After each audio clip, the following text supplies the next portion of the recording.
For several years, I've worked at an office building in the center of town. It's an online news and journalist company, and I'm one of the web developers. My job is usually just to make sure all the articles launch on the website properly, and to make sure the site runs smoothly and stays up 24/7. Now, we usually had an overnight worker, but he had recently quit, and so the company kind of forced me to fill in until they could find someone else. At first, I didn't mind. I mean, how bad could it be? But I learned pretty quick that it was awful. I was the only one in the building, working overnight. I had no one to talk to, and really nothing to do. I would just have to sit there by myself in a huge empty office. On this night, I was lucky enough to have a small project to do. It wasn't much, just adding a page to the website, but it kept my mind occupied for an hour. Once I finished it, though, I was back to just sitting and waiting. Eventually, I got up and made a cup of coffee, and decided to take a walk around the building. I had never explored any of the other floors or rooms before, so I was both bored and curious. I stepped into the stairwell and walked up to the top floor. All the lights were off, except for the one in the hallway.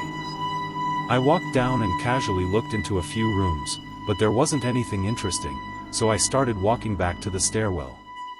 But then a sound came from below me. It was a door, squeaking open, or at least it sounded exactly like it.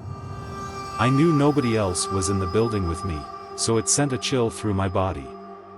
I quickly calmed myself, though, and thought it was probably just a pipe in the walls, or the building making some other sound. I walked back down to the third floor, and began walking down the hallway toward my room, but something caught my eye. A door to one of the other rooms was open. I don't know why, but I felt like I remembered all the doors being closed. I didn't know if this was my brain playing tricks on me, or what, but for some reason, I just knew that door was closed. I walked over to it, and looked into the room. It was a large office, just like mine, with rows of cubicles in the middle. All the lights were off, so only the thin line of light from the hallway seeped into the room. "Hello? Is someone in there?" I called out, but my voice echoed through the hollow room, with no reply. Another chill ran through me, and I closed the door, then went back to my office, and sat at my desk. I chugged my coffee, and rubbed my eyes, trying to get my head together.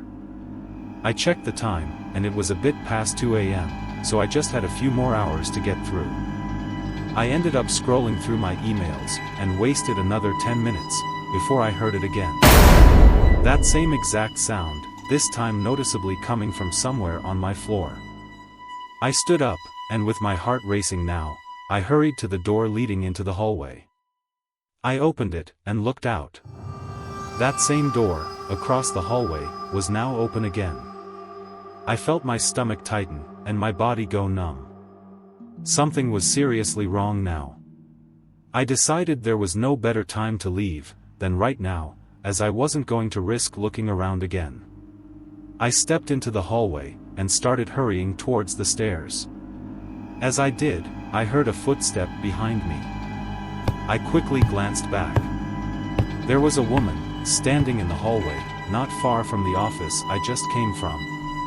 She looked disheveled, with tangled long dark hair, and her eyes wide open, making her look completely insane. I ran for the stairs, and continued all the way down to the bottom floor. I heard her footsteps behind me for a second, but then it sounded like she stopped chasing. I called the police, once I felt I was safe. What's crazy, is I had eyes on the back door, and the main hallway camera could see the front door, but when police showed up, they couldn't find her inside the building. None of the doors were unlocked, or broken either, so how she got in or out is a mystery. For the next couple weeks, the company hired an overnight security guard, but I was still terrified.